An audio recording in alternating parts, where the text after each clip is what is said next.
오늘의 주요 뉴스입니다. 정부가 7월부터 적용하기로 했던 새로운 사회적 거리두기를 수도권에 한해 일주일 유예하기로 했습니다. 서울과 경기도, 인천시 등 수도권에서는 5인 이상 모임 금지와 함께 현행 거리두기가 유지됩니다. 코로나19 백신을 맞은 접종자의 95%는 다른 사람에게 접종을 추천할 의사가 있는 것으로 조사됐습니다. 백신을 접종하겠다는 응답률은 77.3%로 지난 5월보다 8.1%포인트 상승했습니다.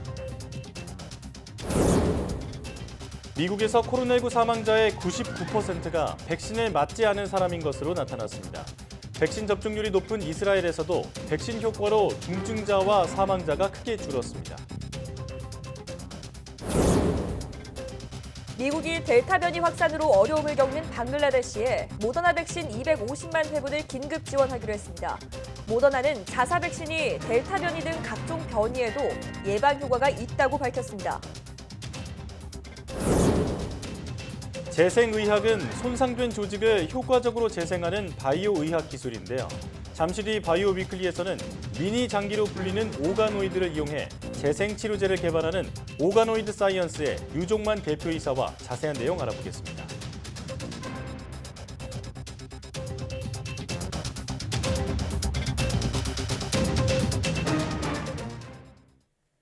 여러분 안녕하십니까? 사이언스 투데이 시작합니다. 7월부터 예정됐던 새로운 사회적 거리두기 시행이 수도권에서 한 주 유예됩니다. 중앙재난안전대책본부는 서울시와 경기도, 인천시가 7월 1일부터 7일까지 한 주간 새로운 거리두기 체계 적용을 유예하기로 했다고 밝혔습니다. 중대본은 서울시가 자치구 회의 등을 통해 의견 수렴을 한 결과 상황이 엄중하다는 인식하에 새로운 거리두기 체계 적용 유예를 결정하고 이 같은 결정을 알려왔다고 설명했습니다. 코로나19 백신을 맞은 접종자 10명 중 9명 이상이 주변에 접종을 추천할 의향이 있는 것으로 나타났습니다. 중앙사고수습본부는 문화체육관광부와 함께 지난 23일에서 25일 성인 남녀 1,000명을 대상으로 코로나19 인식조사를 실시한 결과 이같이 나타났다고 밝혔습니다. 조사 결과 주변에 접종을 추천하겠다는 접종자는 95.6%로 지난달보다 10.4%포인트 늘었습니다. 아직 백신을 맞지 않은 미접종자 중 접종을 받겠다는 응답자는 77.3%로 8.1%포인트 상승했습니다. 방역수칙 준수에 대한 긴장감은 다소 완화돼서 응답자의 68.5%는 코로나19 감염 가능성이 적다고 답했으며 반면 18.7%만이 감염 가능성이 높다고 밝혔습니다. 미국에서 코로나19로 사망한 환자의 99%가 백신을 맞지 않은 사람들인 것으로 나타났습니다. 백신 접종률이 높은 영국과 이스라엘에서도 델타 변이 확산으로 감염자는 크게 늘었지만 반면 백신 효과로 중증자와 사망자는 크게 줄었습니다. 백신을 꼭 맞아야 하는 이유입니다. 김형근 기자가 보도합니다. 지난달 미국에서 코로나19로 숨진 사람은 18,000여 명. 이 가운데 백신을 맞고도 코로나19에 걸려 숨진 사람은 150명에 불과합니다. 비율로는 0.8%, 나머지 99.2%는 백신을 맞지 않은 사람들입니다. 백신을 맞았는데도 감염되는 이른바 돌파 감염 비율도 미미했습니다. 지난달 확진자 10만 7천여 명 가운데 돌파 감염은 1,200명 정도에 그쳤습니다. 비율로 따지면 1.1%에 불과합니다. 백신 효과가 그만큼 있었다는 얘기입니다. It is in part a result of our ongoing efforts to vaccinate so many Americans. Each week, there are more and more data to demonstrate the impact of vaccination has on preventing disease and moving us out of this pandemic. 백신 접종률이 높은 영국과 이스라엘에서도 백신 효과가 뚜렷합니다. 영국은 델타 변이 확산으로 하루 10,000명 넘게 신규 확진자가 나오고 있지만 사망자는 20명대를 유지하고 있습니다. We've made a massive progress with the vaccination program. It's done a huge amount of good. 이스라엘도 델타 변이 확산으로 확진자가 늘고 있지만 사망자와 중증 환자는 아주 적습니다. 중증 환자는 지난 겨울의 2% 수준입니다. 사망자도 지난 10일 이후 거의 나오지 않고 있습니다. AP통신은 백신을 맞으면 중증 진행과 사망을 막을 수 있다고 강조한 전문가들의 진단이 여러 사례를 통해 증명되고 있다고 전했습니다. YTN 김영근입니다. 미국 제약사 모더나는 자사의 코로나19 백신이 인도에서 처음 발생한 델타 변이 등 각종 변이 바이러스에도 예방 효과를 보였다고 밝혔습니다.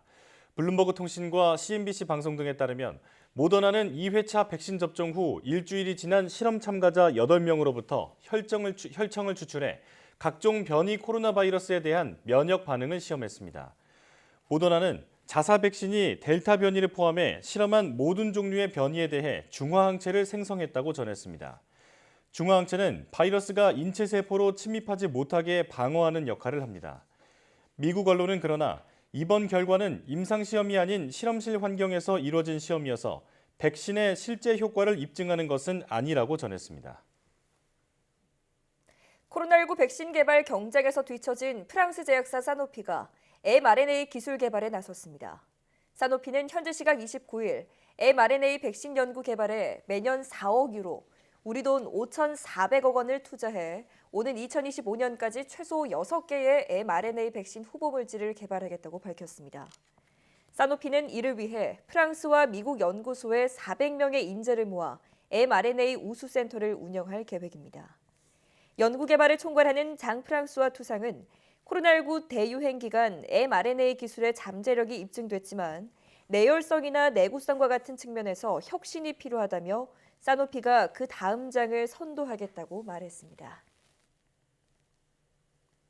미국이 델타 변이 확산으로 어려움을 겪고 있는 방글라데시에 모더나의 코로나19 백신 250만 회분을 지원하기로 했습니다. 미국이 타이완과 파키스탄 그리고 방글라데시 등 중국 주변 국가에 대한 백신 지원에 나서고 있습니다. 김원배 기자가 보도합니다. 방글라데시의 수도 다카에서 약 40km 떨어진 곳에 있는 여객선 터미널에 사람들이 몰려들었습니다. 내일부터 발효되는 7일간의 이동 금지령을 앞두고 서둘러 다른 지역으로 가기 위해서입니다. আমি লকডাউনেতে আপনি চিটাগাং রোডের থেকে পোস্তখোলা পর্যন্ত গাড়ি আইছি কষ্ট আমার বাইকনিটা খুব অসুস্থ তার নিয়ে আমি বাড়ি যাচ্ছি লকডাউনে ফেরির অপেক্ষায় বসে আছি 인구 1억 7천만 명의 방글라데시는 최근 이웃 국가인 인도발 델타 변이의 확산으로 확진자가 급증하면서 방역에 큰 어려움을 겪고 있습니다. 방글라데시에서는 지난달 중순까지만 해도 하루 신규 확진자가 200여 명이었지만 지난 25일에는 5,800여 명으로 늘어났습니다. 이런 방글라데시를 돕기 위해 미국이 모더나의 코로나19 백신 250만 회분을 지원하기로 했다고 AFP 통신이 익명의 백악관 관리를 인용해 보도했습니다. 방글라데시에 대한 백신 지원은 이번 주에 완료될 예정이라고 AFP는 전했습니다. 백악관은 하루 전에는 파키스탄에도 모더나 백신 250만 회분을 지원한다고 밝혔습니다. 타이완에 이어 파키스탄과 방글라데시 등 중국 주변 아시아 국가들에 대한 미국의 백신 지원에 눈길이 쏠리고 있습니다. YTN 김원배입니다. 델타 변이 바이러스의 확산세가 커지면서 미국에서 마스크 착용 논쟁이 다시 시작됐다고 CNN이 보도했습니다. CNN은 델타 변이의 세계적 확산 속에 백신 접종 완료자에 대한 마스크 지침 내용이 다른 경우가 늘고 있다며 이같이 전했습니다. 이어 백신 접종 완료자는 대부분 실내외에서 마스크를 벗어도 된다고 한 CDC 지침과 관계없이 일부 주는 마스크 의무화를 독자적으로 부활시켰다고 지적했습니다. 보도에 따르면 로스앤젤레스 카운티는 자체 데이터 분석 결과 감염자의 거의 절반이 델타 변이에 감염된 것으로 나타나 백신 접종 여부와 상관없이 모든 주민에게 공공 실내 공간에서 마스크를 쓰도록 권고했습니다. 일리노이주도 최근 백신 접종자라도 집을 나설 때는 마스크를 가지고 다닐 것을 촉구했습니다. 러시아에서 코로나19 델타 플러스 변이 바이러스 감염자가 처음으로 나왔습니다. 러시아 보건당국은 여성 한 명이 지난주 델타 변이에 감염된 첫 번째 사례로 확인됐다며 건강 상태는 양호하다고 밝혔습니다. 러시아에서는 7,000명대까지 떨어졌던 일일 코로나19 신규 확진자가 최근 다시 증가하면서 2만 명대를 기록하고 있습니다. 화이자와 모더나 코로나19 백신을 맞은 미군 장병들 사이에서 심근염 발생률이 예상보다 높았다는 연구 결과가 나왔습니다. 미 국방부 연구팀이 미국 의사협회 저널 심장학에 실은 연구 결과를 보면 지난 1월부터 4월까지 코로나19 백신을 맞은 미군 가운데 23명이 나흘 이내에 가슴 통증 등을 호소한 뒤 심근염 진단을 받은 것으로 나타났습니다. 심근염 진단을 받은 장병들은 평균 25세의 남성들로 이전에 심장 관련 질환 없이 건강했습니다. 또 23명 중 20명은 백신 2회 접종을, 나머지는 1회 접종을 마친 상태였습니다. 미군이 지금까지 280만 회분의 백신을 접종한 것을 감안하면 심근염 발생 비율은 약 0.0008%로 추정됩니다. 매우 드문 비율이긴 하지만 의학계에서 심근염 발생 비율을 예측했던 것보다는 높은 수준이라고 연구팀은 지적했습니다. 코로나19 사태로 휘청거렸던 미국 항공업계가 여객과 화물 수요 회복에 힘입어 공격적인 투자에 나서고 있습니다. 유나이티드 항공은 보잉과 에어버스 여객기 270대를 구매하고 신규 인력 2만 5천 명을 새로 뽑기로 했습니다. 박경석 기자가 보도합니다. 지난해 항공 수요가 꽁꽁 얼어붙으면서 70억 달러, 우리 돈 8조 원가량의 적자를 낸 미국 유나이티드 항공. 수십억 달러의 정부 보조금에 의존했던 유나이티드 항공이 공격적인 투자에 나섰습니다. 보잉 737 맥스 200대와 에어버스 A321 네오 70대 등 270대의 최신형 여객기를 구매하기로 했습니다. 구매 대금은 300억 달러, 우리 돈 34조 원에 달합니다.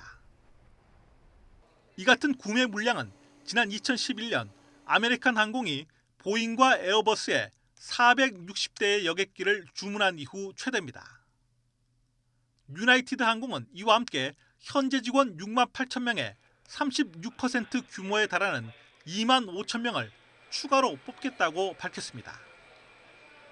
월스트리트 저널은 유나이티드 항공이 항공업계의 부활에 크게 베팅했다고 분석했습니다.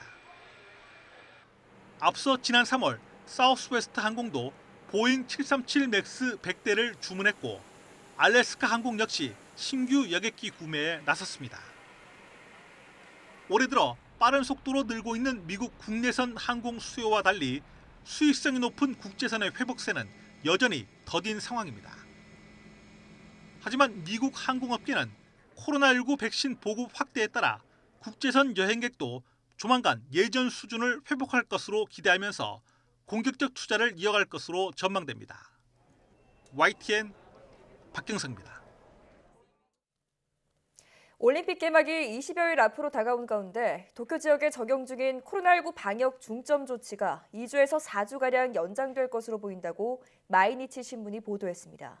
마이니치는 일본의 코로나19 정책을 관장하는 니시무라 야스토시 경제재생상이 기자회견을 통해 감염자가 늘면 긴급사태나 중점 조치로 확산을 억제하겠다며 긴급사태 재선포 가능성을 언급했다고 전했습니다. 스가 요시히데 총리도 수도권 신규 감염자 수가 증가함에 따라 필요한 대책을 기동적으로 강구하겠다고 말했다고 덧붙였습니다. 마이니치는 현재 도쿄의 신규 확진자 발생 상황이 중점 조치보다 심각한 긴급사태 선포 수준에 해당한다고 지적하고 중점 조치를 2주에서 4주 연장할 경우 7월 23일 개막하는 올림픽 기간과 겹쳐 관중 수용 문제가 다시 쟁점화될 것으로 예상했습니다.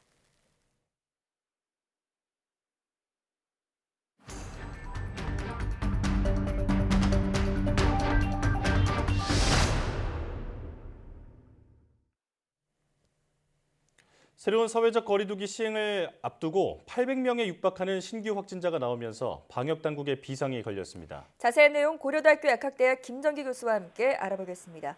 전화로 연결돼 있습니다. 교수님 안녕하십니까? 네, 안녕하세요. 네, 신규 확진자 수를 보고 많이들 놀라셨을 것 같은데요. 29일 하루 794명, 800명에 육박하는 확진자가 나왔습니다. 현재 상황 진단부터 해주시죠. 지난주 일요일을 보면 주말 휴가가 반영되는 요일임에도 불구하고 600명대 신규 확진자를 보였거든요.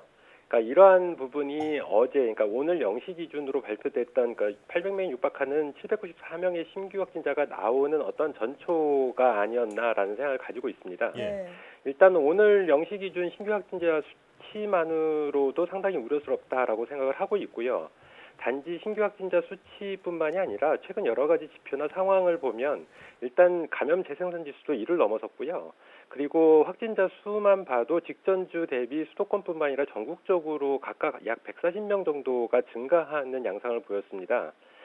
여기에 더 우려스러운 부분은 방역당국에서는 현재 국내에서 델타 변이 바이러스 유입 초기 단계로 크게 우려스러운 상황은 아니다라고 하고 있는데 제 개인적인 생각으로는 이미 서울, 경기 지역을 중심으로 델타 변이 바이러스 확산이 시작됐다라고 생각을 하고 있고요. 예. 이러한 대표적인 예가 이번 경기도 어학원발 집단 감염의 원인이 아직 델타 변이 바이러스인지에 대해서는 현재 방역당국에서 조사 중이기 때문에 아직 결과는 나오지 않았습니다. 네. 근데 이 지금 집단 감염의 급속한 확산이라든가 아니면 이른바 우리가 능동 또는 수동 감시 대상자들이라고 얘기를 하는데 밀접 접촉자가 아님에도 불구하고 확진자가 속출하는 상황이 나오고 있거든요. 이런 부분을 볼 때 제 개인적인 생각으로는 델타 변이 바이러스 확률이 거의 100%에 가깝다라고 생각을 하고 있고요. 그렇기 때문에 일단 이 원어민 강사분들이 그 서울, 그러니까 그 마포 지역에서 모임을 가진 이후에 각 경기도 일대로 다시 복귀를 하면서 전파를 시켰기 때문에 네. 이 양상이 앞으로 경기와 서울 중심으로 굉장히 많이 확산될 가능성이 있다. 그래서 제 개인적인 지금 말씀드리는 부분은 일단 델타 변이 바이러스라고 전제를 두고 말씀드리는 부분이고요. 예. 만약에 맞다라고 향후에 판정이 난다라고 하면 이미 어느 정도 확산을 막을 수 있는 골든 타임을 좀 놓칠 수도 있다라는 생각을 가지고 있습니다. 그래서 이러한 부분들을 고려를 하고 지금 굉장히 발빠르게 대응을 해야지만 앞으로 더 큰 확산을 막을 수 있겠다라는 생각을 가지고 있고 그렇지 못할 경우에는 뭐 영국 등 외국 상황을 고려해 볼 때 앞으로 한 달 또는 한 달 반 후에는 영국처럼 신규 확진자의 상당수 거의 대부분이 델타 변이 바이러스 가능성이 상당히 높습니다. 그래서 매우 우려스러운 상황이다라고 생각을 하고 있고 일단 원인 자체도 보통은 제가 확진자가 나왔을 때 근원 환자는 지금 시점에서 중요하지 않다라는 말씀을 여러 번 드렸는데 지금 이 상황은 근원 환자가 누군지도 밝히는 게 상당히 중요하다. 왜냐하면 이 원어민 강사분들로부터 시작된 건지 아니면 해당 모임이 있었을 때에 홍대 앞 그 일대 마포 지역에서 이미 델타 바이러스가 어느 정도 확산이 시작되고 있었는지 이런 부분들을 적절하게 판단을 해야지만 적절하게 대응을 할 수 있을 것이다라고 생각을 하고 있습니다. 네. 자, 여러 변수의 상황들을 짚어주셨는데 이런 상황 속에서 더 우려스러운 것은 새 거리두기 시행을 앞두고 있지 않습니까? 한 번에 모일 수 있는 인원이 많아지고 또 식당과 카페, 유흥시설 영업도 자정까지 가능해집니다. 괜찮을까요? 일단 결론부터 말씀드리면 괜찮지 않다라는 말씀을 드리고 싶고요. 오히려 매우 우려스럽다라고 말씀을 드리고 싶습니다. 그러니까 최근 발표된 내용을 보면 20, 30대 중심으로 감염이 크게 확산되고 있거든요. 근데 말씀하신 것처럼 이 7월부터 내일부터 시행되는 새로운 거리두기에는 대표적으로 뭐 식당, 카페, 유흥시설 등에 대한 그 영업 시간의 제한 완화라든가 이런 방역 조치 완화가 포함되어 있습니다. 근데 여기에 이러한 시설들 주로 이용하는 연령대가 주로 젊은 층인 만큼 지금 계획된 대로 내일부터 새로운 사회적 거리두기가 그대로 시행이 된다라고 하면 7월 중 아니면 뭐 짧게는 1, 2주 이내에 신규 확진자가 기하급수적으로 증가할 가능성도 매우 높다 이렇게 생각을 하고 있습니다. 예. 자, 특히 거의 절반이 서울에서만 나올 정도로 지금 수도권 상황이 심각한데요. 이 새로운 거리두기 적용을 앞두고 사실 그 방역 당국이 좀 고심을 하고 있는 것으로 알려졌는데 지금의 현행 거리두기 단계를 유지한다면 혹시 이 확산세를 막는 효과가 있을까요? 일단 지금의 확산 상황, 글쎄요. 지금의 상황을 유지만 해서는 오히려 일정 부분 역부족하지 않을까 생각을 하고 있습니다. 그러니까 지금 계획된 대로 완화된 사회적 거리두기를 적용을 하게 되면 이 부분은 상당히 우려스러운 부분이고 지금 오늘까지 시행되는 거리두기를 그대로 지속을 한다. 그럼에도 불구하고 확산세는 이어질 거다라고 생각을 하고 있습니다. 그렇기 때문에 제가 생각하는 근본 원인 중에 하나는 일단 변이 바이러스 요인이 상당히 크다라고 생각을 하기 때문에 그거에 맞는 적절한 대응 조치, 오히려 방역 조치 강화도 필요할 것이다. 이 시기, 그러니까 짧게 우리가 흔히 얘기하는 골든 타임, 그러니까 1, 2주 정도를 적절한 대응을 취할 수 있는 기간을 놓치게 되면 그 다음에는 급속한 신규 확진자 증가가 예상이 되고요. 그렇게 되면 굉장히 오랫동안 장기화될 가능성이 상당히 높습니다. 그렇기 때문에 지금의 방역 조치 또는 새로운 거리두기 단계에 따른 방역 조치만으로는 상당히 역부족일 가능성이 높다 이렇게 판단을 하고 있습니다. 네. 자, 또한 수도권은 고위험 시설에 대한 선제 검사와 함께 감염 확산이 높은 사업장에 대한 자가 검사 키트 지원 등 자체 방역 대책을 추진하기로 했습니다. 이 같은 대책이 확산 차단에 효과가 있을까요?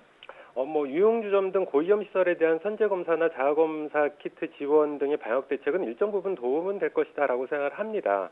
하지만 앞서 말씀드린 것처럼 현 상황은 급속한 확산이 예상되고 있는 매우 엄중한 상황이거든요. 예. 그래서 이러한 선제 검사나 아니면 자가 검사 키트 지원 확대만으로는 한계가 분명히 있을 걸로 생각을 하고 있고요. 네. 근본적으로는 거리두기 단계 격상 등 방역 수칙 강화 조치 없이는 앞으로 현 상황 극복은 쉽지 않을 거다라고 개인적으로 판단을 하고 있습니다. 예. 더군다나 앞서 말씀드린 것처럼 만일 제가 예측하고 있는 대로 지금의 확산 원인이 델타 변이 바이러스라고 하면 지금이 정말로 골든타임이기 때문에 이때 적절히 대응을 해야 된다. 머뭇거리게 되면 앞으로의 상황은 우리가 예측하는 그 이상으로 악화될 수 있다라고 생각을 하고 있습니다. 네. 예. 변이 바이러스가 확산하기 전에 지금 이 골든타임을 놓쳐서는 안 된다 이렇게 강조해 주셨습니다. 백신 얘기 나눠보겠습니다. 화이자나 모더나 백신 접종 후에 심근염과 심낭염 이상 반응 사례가 보고됐습니다. 특히 남성 청소년과 청년층을 중심으로 발생했는데 어떤 이유 때문일까요? 일단 남성, 여성 이 성별의 차이에 대해서는 명확하게는 현재 단계는 알 수는 없습니다. 다만 말씀하신 것처럼 화이자나 모더나 백신 접종 대상자, 즉 주로 이제 청소년이나 청년층에서 주로 심근염이나 심낭염이 발생하고 있는 걸로 알려지고 있거든요. 물론 빈도수는 좀 낮긴 하지만 어쨌든 이 심근염이나 심낭염 같은 경우에는 말 그대로 심장에 염증이 발생하는 질환입니다. 발생에 있어서 다양한 원인이 있는데 가장 대표적인 원인이 바이러스나 세균 등의 감염에 의한 염증 반응이거든요. 그 염증 반응이라고 하는 게 면역 반응의 일종이고 그렇기 때문에 지금 화이자나 모더나 백신 같은 mRNA 백신을 접종받은 젊은 층에서의 어떤 이러한 심장 질환 같은 경우에는 젊은 층이 다른 연령대에 비해서 면역 반응이 상당히 왕성한 양상을 보이고 있기 때문에 일종의 염증 반응의 하나의 형태가 아닐까라는 생각을 가지고 있습니다. 예. 그래서 이런 부분들은 물론 개인마다 차이가 이제 면역 시스템이 다르기 때문에 단정지어서 어떤 사람이 보다 더 발생 가능성이 높다라고 얘기하기에는 상당히 어려운 부분이 있는데 어찌됐든 면역 반응과 관련돼 있는 염증 반응일 것이다라고 생각을 하고 있습니다. 네. 자, 그런가 하면 러시아산 스푸트니크 V 백신이 아랍에미리트에서 97.8%의 예방률을 보인 것으로 나타났습니다. 혈전증과 심근염 발생 보고도 없었다고 알려졌는데요. 이게 과연 신뢰할 수 있는 보고일까요? 글쎄요, 말씀하신 스푸트니크 백신의 아랍에미레이트에서의 어떤 예방률 이외에도 과거 의학저널 랜시스에 게재된 논문에서도 약 2만 명을 대상으로 한 임상 3상 시험에서 91.6%의 예방 효과가 있었다라고 보고가 됐거든요. 네. 좀 자세한 연구 결과들을 확인할 수 없는 상황에서 보도 또는 보고된 내용을 믿을 수밖에 없는데 일단 언론에 보도된 내용이라든가 아니면 논문에 보고된 내용도 그 결과를 어떻게 작성을 하느냐에 따라서 달라질 수가 있고 어떤 의혹이 있지 않을까라는 부분도 완전히 배제할 수는 없습니다. 네. 그래서 제 개인적으로는 스푸트니크 백신에 대한 결과 부분은 그렇게 신뢰하지는 못하는 부분이 있다라는 생각을 가지고 있고요. 예. 이러한 배경에는 스푸트니크 백신이 주로 접종된 러시아에서 물론 최근에 변이 바이러스 델타 변이 바이러스 요인도 있습니다만 최근 신규 확진자가 크게 증가하면서 2만 명을 넘는 상황이 발생을 하거든요. 예. 그래서 이러한 부분들이 어떤 효능 부분에 대한 어떤 신뢰하지 못하는, 그러니까 신뢰를 완전히 할 수 없는 부분에 대한 어떤 반증이 아닐까라는 생각을 개인적으로 하고 있고 네. 효능뿐만 아니라 실제로 안전성 부분에서도 스푸트니크 백신 자체가 아스트라제네카 백신이나 얀센 백신처럼 그 아데노바이러스 전달체 시스템을 이용을 하고 있거든요. 근데 희귀혈전증이 전혀 발생하지 않았다라고 하는 부분도 다소 신뢰도를 떨어뜨리는 요인 중에 하나지 않을까라는 생각을 하고 있습니다. 네. 자, 국내 제약 기업들이 구성한 컨소시엄이 mRNA 백신을 자급화하겠다는 계획을 밝혔습니다. 내년까지 1억 병을 생산해내겠다 이런 계획인데요. 가능할까요? 일단 원천 기술을 확보하는 거냐 아니면 막대한 로열티를 지급하면서 기술 이전 방식을 취하는 것이냐에 따라서 다르다고 생각을 하고 있습니다. 예. 일단 원천 기술을 확보하는 차원에서는 불가능하고요. 기술 이전 방식을 취한다라고 하면 내년까지 개발 완료 내지는 일정 물량 생산 정도는 가능할 수도 있겠다라는 생각을 가지고 있습니다. 근데 근본적으로 지금의 mRNA 백신이 가지고 있는 문제점을 해결할 수 있는 새로운 형태의 차세대 mRNA 백신을 개발하는 것이 필요하다라고 생각을 하고 있고요. 네. 뭐 내년까지는 그 당시에 이제 그때 가봐야 알겠지만 코로나19 상황은 지금과 상당히 다를 것이다. 그래서 어떠한 큰 의미를 가질 수 있느냐라는 부분에 물음표는 있습니다. 근데 어찌됐든 간에 제가 말씀드린 것처럼 원천 기술 확보는 굉장히 필수적으로 필요하고 일단 창조라고 하는 게 모방에서 시작될 수 있기 때문에 어떠한 의미에서는 기술 이전 방식을 통해서 기본 기술을 습득한 다음에 이거를 활용해서 원천 기술력을 개발하는 그런 차세대 mRNA 백신을 개발하는 방식도 나쁘지는 않겠다라는 생각을 가지고 있는데 예. 일단 한 가지 개인적으로 우려스러운 부분은 원천 기술 개발 없이 기술 이전에 의한 백신 생산에만 안주를 한다면 큰 의미는 없다라고 생각을 하고 있고요. 이러한 배경에는 실제로 mRNA 백신이 팬데믹 상황이 아니라 평상시에는 수요자의 선택을 받지 못할 가능성이 상당히 있다라는 개인적인 생각을 가지고 있거든요. 그렇기 때문에 경쟁력이 좀 떨어진다. 그래서 향후에 이러한 부분에 대한 개선 노력은 필요할 것이다. 더군다나 정부의 막대한 예산이 투입될 걸로 예상되기 때문에 성공적인 개발을 위해서 연구 진행 상황이나 결과에 대한 정부 차원의 철저한 관리도 필요하겠다라는 생각을 가지고 있습니다. 예. 네. 자, 지금까지 전문가와 함께 국내 코로나19 상황 살펴봤는데요. 지금 현재 수도권을 중심으로 다시 확산세가 높아지고 있는 모양새입니다. 긴장감을 놓지 말고 철저하게 방역수칙을 준수하는 자세가 필요하겠습니다. 고려대학교 약학대학 김정희 교수와 함께했습니다. 고맙습니다. 네, 감사합니다.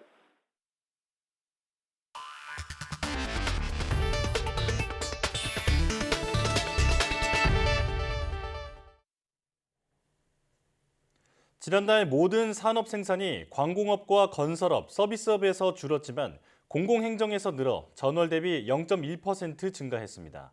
통계청이 발표한 5월 산업활동 동향에 따르면 지난달 광공업 생산은 0.7%, 서비스업은 0.2%가 각각 감소한 반면 공공행정은 8.1%가 늘었습니다.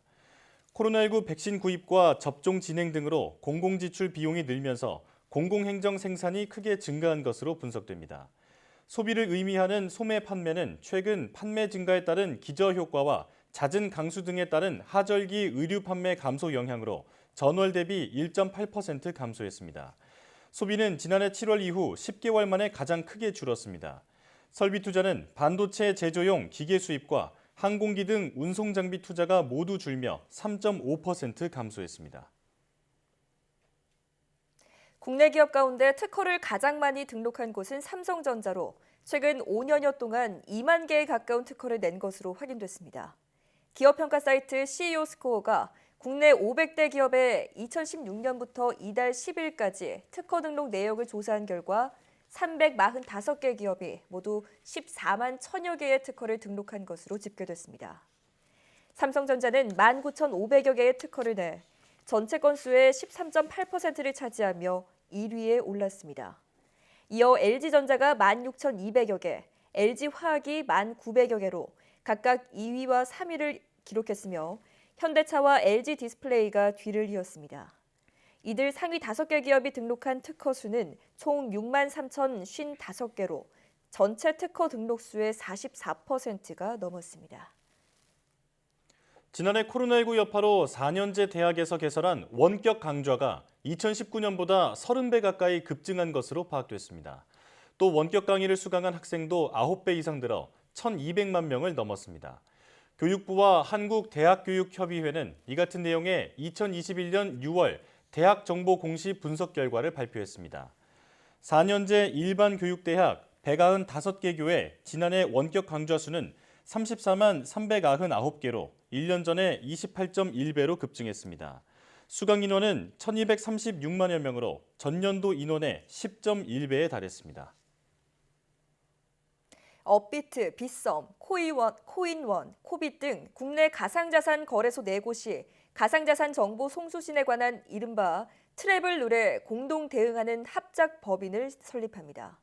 이들 4사는 29일 이 같은 업무 협약을 맺었다면서 오는 9월 가상자산 사업자 신고 완료 후 내년 3월 발효될 트래블룰 적용까지 시간이 많지 않아 국제기준 준수를 위해 우선 4곳이 나섰다고 밝혔습니다. 트래블룰은 가상자산을 이전할 때 송신을 담당하는 가상자산 사업자가 자산을 수신하는 가상자산 사업자에게 보내는 사람과 받는 사람의 정보를 제공하도록 하는 규정입니다.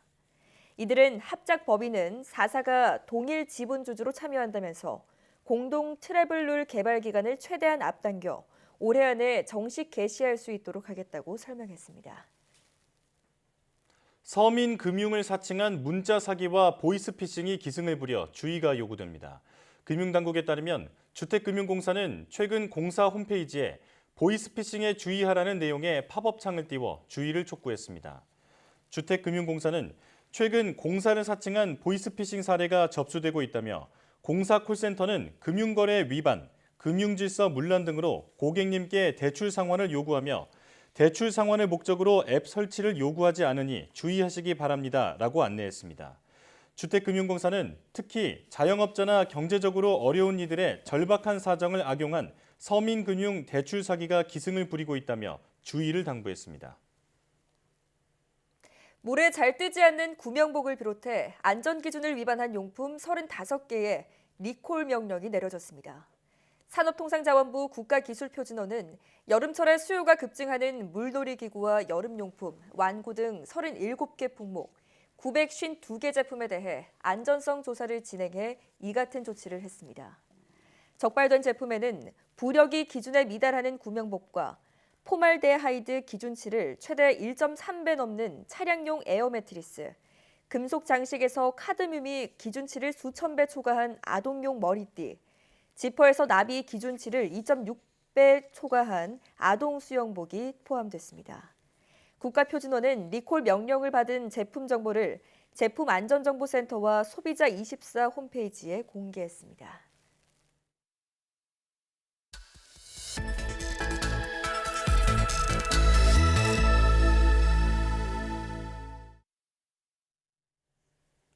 다양한 바이오 이슈를 과학기자의 시각으로 집중 분석하는 바이오 위클리 코너입니다. 네, 오늘도 이성규 기자와 함께하겠습니다. 어서 오십시오. 안녕하세요.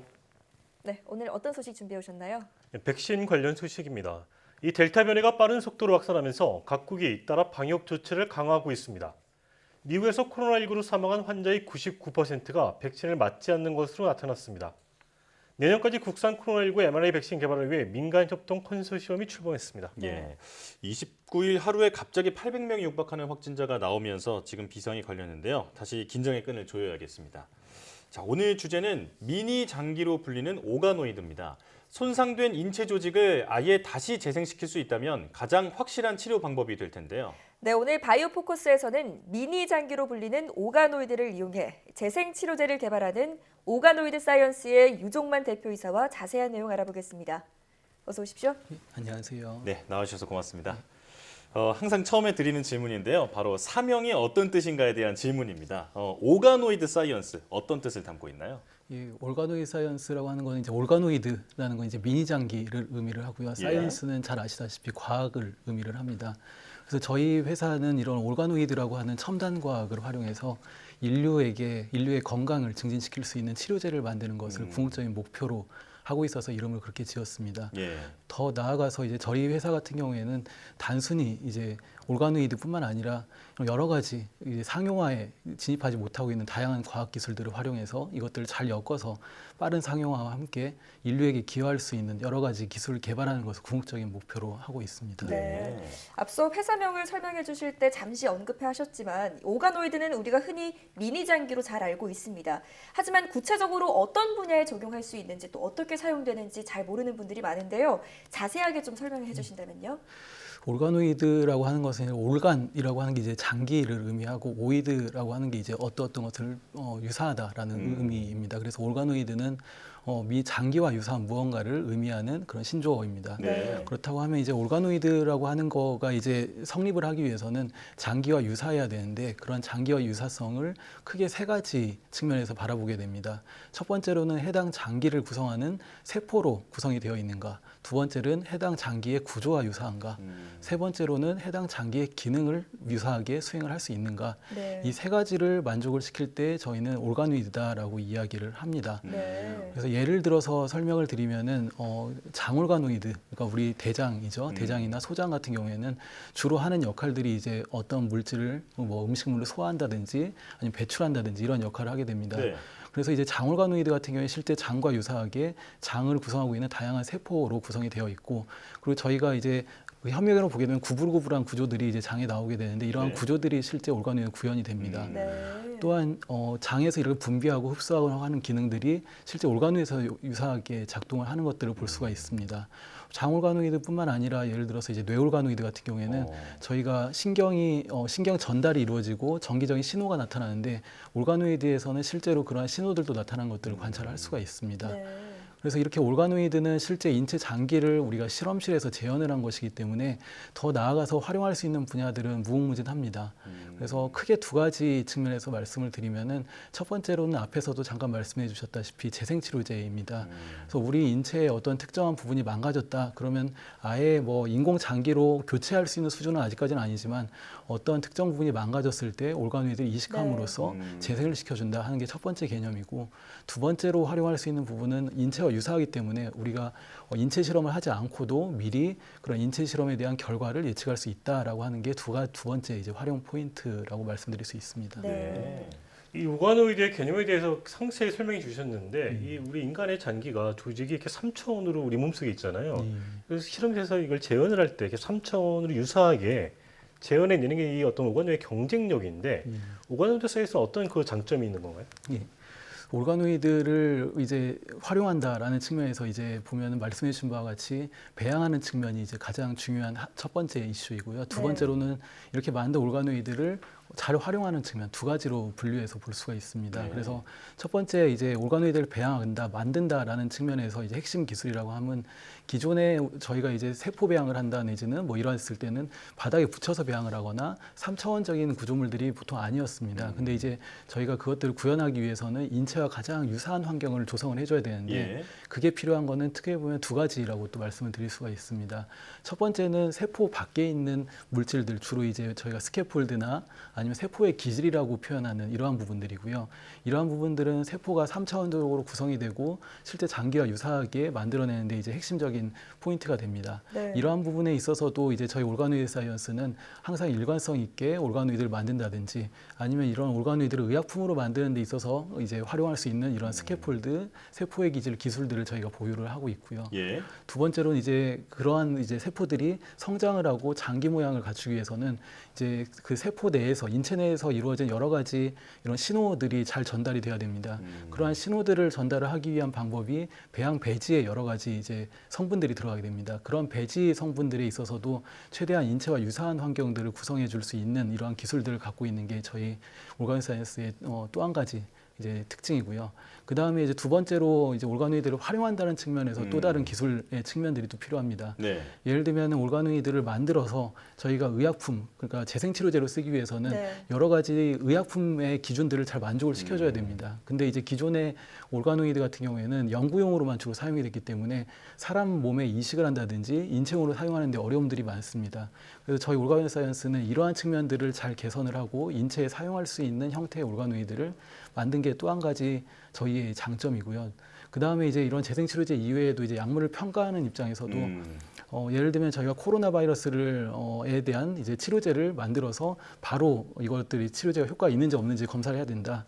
이러한 측면에서는 인체와 유사한 환경들을 구성을 해줘야 되는데 그러한 것들, 그러니까 예를 들면 감염병에 대해서 신속하게 이러한 약물에 대한 효능을 입증해 줄 수 있는 이러한 플랫폼도 저희 올가노이드 사이언스의 장점이라고 말씀드릴 수 있을 것 같습니다.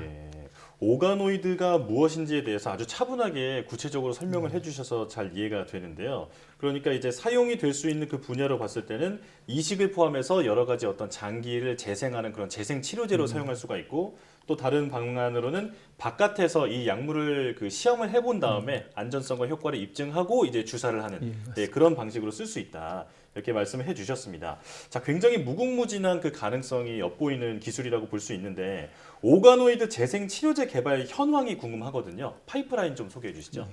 저희 회사는 뭐 여러 가지 파이프라인들이 있습니다. 근데 대표적인 파이프라인 두 가지를 말씀을 드리면 첫 번째는 장 올가노이드입니다. 그래서 장 올가노이드 같은 경우에는 저희가 크게 두 가지 질환을 대상으로 개발을 하고 있습니다. 첫 번째는 저희가 암에 걸리게 되면은 여러 가지 방사선 치료를 받게 됩니다. 그러면서 이제 장이 망가지면서 나타나는 질환이 방사선 직장염이라고 하는 질환이 있는데요. 이러한 질환은 아직까지 그런 이제 증상만 완화하는 치료 방법만 있을 뿐이지 이런 근본적인 치료 방법이 없는 상황입니다. 그래서 저희는 이제 이렇게 망가진 장을 올가노이드를 이식함으로써 직접 재생을 시켜줄 수 있는 치료제를 개발하고 있고 그 다음으로는 이제 면집성 장질환, 뭐 흔히 이제 크론병이나 궤양성 장염이라고 하는 이런 질환들에 있어서도 기존 치료제로 이제 불응성인 환자들이 많이 있습니다. 이런 경우에는 염증으로 장이 너무 많이 손상됐는 경우들이 대부분인데요. 이러한 경우에도 올가노이드를 직접 이식함으로써 이러한 근본적인 치료 방법을 제시해 줄 수 있는 이러한 치료제 형태로 만들고 있습니다. 네. 그래서 장올가노이드 같은 경우는 현재 이제 내년에 임상을 진입하려고 현재 준비를 하고 있고요. 그 다음에 두 번째 파이프라인 같은 경우는 침샘입니다. 침샘이요? 예, 맞습니다. 침샘 같은 경우에는 저희가 침샘은 뭐 크게 이제 생명에 지장이 없는 장기라고 해서 그러니까 간과하기 쉬운데요. 침샘 같은 경우에는 주로 저희가 방사선 치료나 아니면 쇼그렌병 증후 같은 질병을 앓게 되면은 침샘이 망가지게 됩니다. 그럼 이 입안에 여러 가지 미생물들이 살게 되고 침 분비량도 적어지고 여러 가지 이제 감염병도 생기고 뭐 이 치아가 다 빠지는 여러 가지 어려움들이 많이 생깁니다. 근데 이제 이러한 침샘 자체는 재생능이 크게 없기 때문에 근본적인 치료를 하기가 매우 어려운 실정이고요. 이런 경우에도 저희가 역시 침샘 올가노이드를 제작을 해서 환자들에게 투여해서 침샘을 재생시켜서 침 분비량을 증가시켜서 완화를 시켜준다라는 개념으로 현재 치료제를 개발하고 있습니다.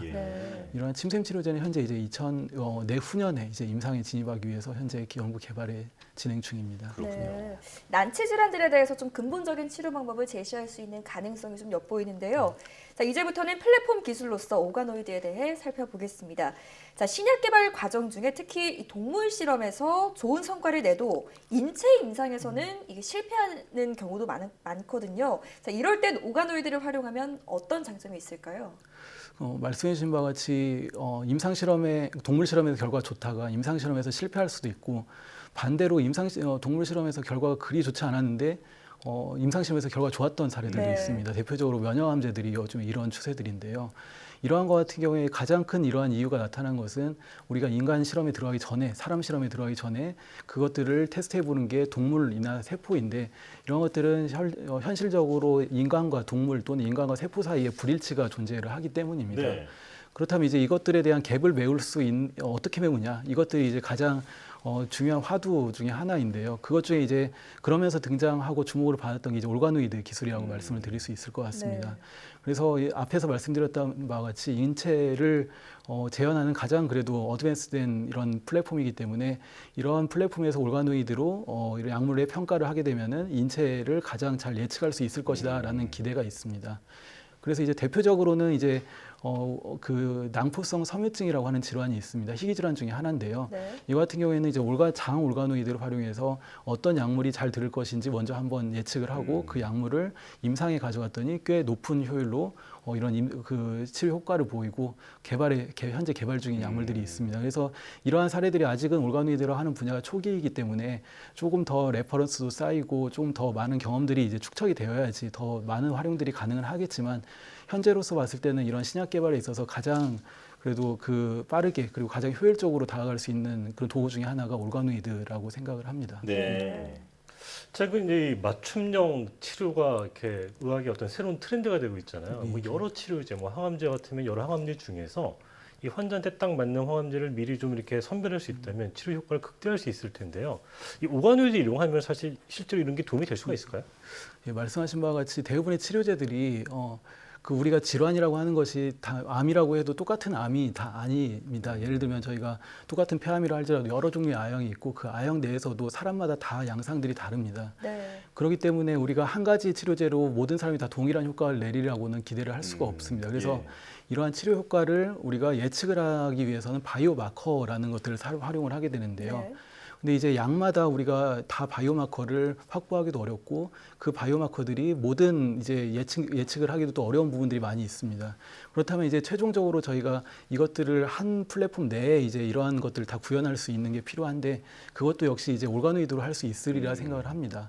예를 들면 이제 환자의 종양세포를 저희가 얻어서 그걸 올가노이드로 만들게 되는 걸 종양올가노이드라고 하는데 이 종양올가노이드는 인체 내에서의 그 종양과 매우 유사한 환경으로 조성이 되고요.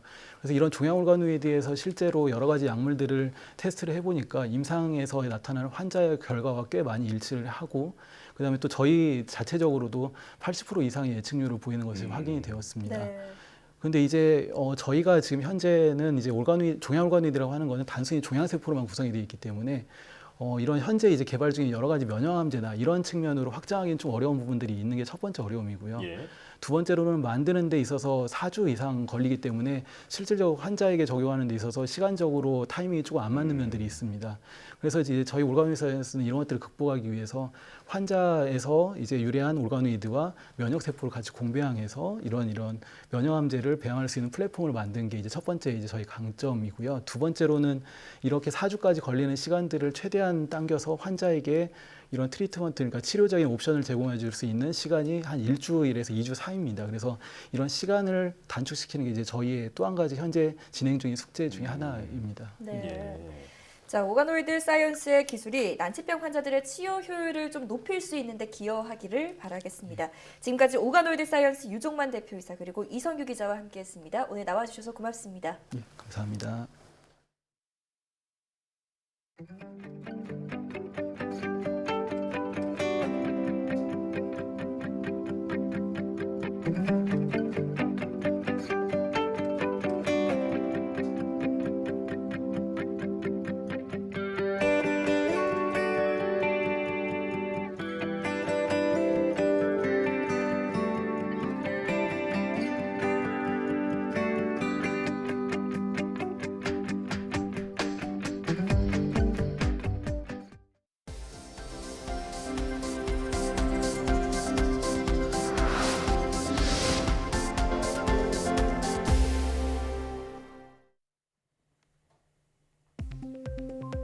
국내 연구진이 근로자의 근력을 보조하는 웨어러블 로봇을 개발했습니다.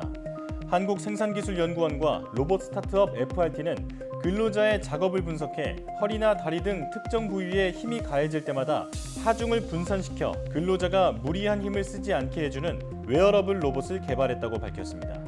연구팀은 로봇에 설치된 센서가 착용자의 의도를 정확하게 판단하고 사람과 기계 사이 움직임 차이를 최소화해준다고 설명했습니다. 개발된 로봇은 현재 한국타이어 등에 납품돼 시범 적용 중입니다. 3cm 크기의 불꽃까지도 빠르게 감지해내는 화재 경보 기술이 개발됐습니다. 한국표준과학연구원과 한전ST는 인공지능과 적외선 센서 등을 활용해 발화 10초 안에 작은 불꽃까지 확인할 수 있는 화재 경보기를 개발했다고 밝혔습니다. 특히 개발된 경보기는 요리에 쓰이는 불꽃과 화재 불꽃까지 구분할 수 있고 정확도가 97%에 이른다고 설명했습니다. 기존 화재 경보기는 발화 1분 이후에나 화재를 감지할 수 있고 정확도가 50%에서 65% 정도에 불과합니다. 7월 과학기술인상 수상자로 심흥선 카이스트 물리학과 교수가 선정됐습니다. 심 교수는 금속과 반도체 속 불순물의 자성을 가리는 스핀 구름의 존재를 세계 최초로 입증해 양자 기술 발전에 실마리를 제공한 공로를 인정받았습니다. 과학기술정보통신부는 우수한 연구개발 성과로 과학기술 발전에 공헌한 연구자를 매달 1명씩 선정해 장관상과 상금 1,000만 원을 수여하고 있습니다. 신부전 환자는 암 발생 위험이 크다는 연구 결과가 나왔습니다. 독일 킬 대학 의대 연구팀은 신부전 환자 10만 명을 포함한 20만 명의 건강 자료를 분석한 결과 신부전 환자의 암 발생률이 25%로 그렇지 않은 경우에 16%보다 높은 것으로 나타났다고 밝혔습니다. 연구팀은 신부전 환자의 심장에서 분비되는 인자들이 종양 성장을 자극한다는 연구 결과가 있다고 설명했습니다. 신부전은 심장에서 혈액을 펌프질에 내보내는 기능에 이상이 생겨 체내 모든 기관에 혈액 공급이 부족해지는 질환입니다. 바이오니아는 자회사 서나젠 테라퓨틱스가 폐혈증 등 신약 후보 물질의 특허를 출원했다고 밝혔습니다. 서나젠은 신약 후보 물질을 코로나19 등 감염성 전신염증 반응인 폐혈증 외에도 교통사고와 개복수술 등으로 인한 비감염성 전신반응 폐질환 치료제를 개발하기 위한 효능 확인 작업도 진행할 계획입니다. 폐혈증은 중환자실 입원 환자의 25%에서 30%가 걸리는 감염성 질환으로 전 세계적으로 연간 1,100만 명이 폐혈증 사망인 것으로 추산됩니다.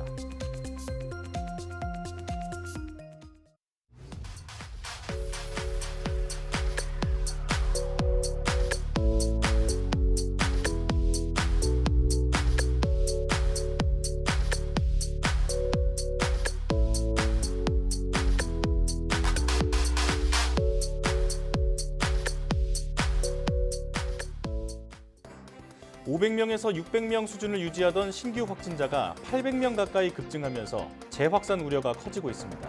특히 수도권 확산세가 심각한데요. 재확산 위험이 커진 만큼 방역 긴장의 고삐를 다시 바짝 조여야겠습니다. 사이언스 투데이 마칩니다. 함께해 주신 여러분 고맙습니다.